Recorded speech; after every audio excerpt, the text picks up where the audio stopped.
Noong unang panahon sa Ethiopia, may isang pastol na si Kaldi. Napansin niya na ang kanyang mga kambing ay naging mas masigla at maliksi matapos kumain ng pulang bunga mula sa isang kakaibang puno. Tinuklas ni Kaldi ang pulang bunga na bumigay sigla sa kanyang mga kambing. Dinala niya ito sa isang mungheng naninirahan sa malapit na monasteryo upang alamin kung ito ay ligtas at may kapaki-pakinabang na epekto. Sinubukan ng monghe ang mga pulang bunga.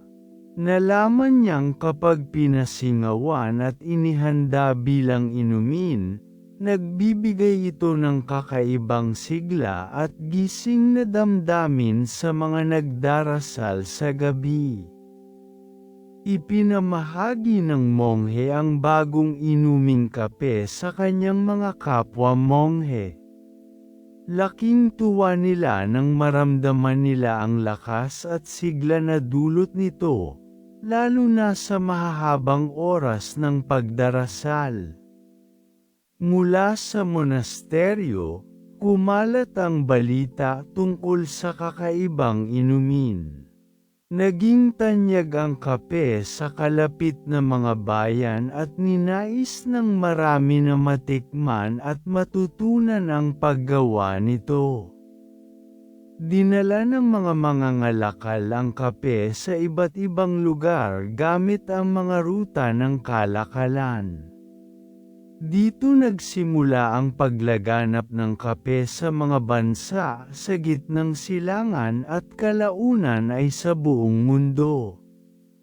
Nang marating ng kape ang Europa, naging isang popular na inumin ito sa mga kapehan.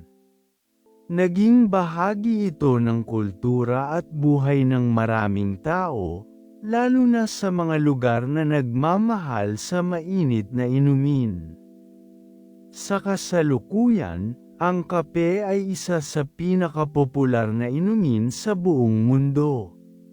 Mula sa mga simpleng tasa hanggang sa mga modernong espresso, patuloy itong nagbibigay sigla at inspirasyon sa marami. Ang alamat ng kape ay paalala ng simpleng simula nito kay Kaldi, ang mga kambing, at ang mahiwagang pulang bunga. Sa bawat tasa ng kape, buhay ang kasaysayan at kultura na bumuo sa inuming ito.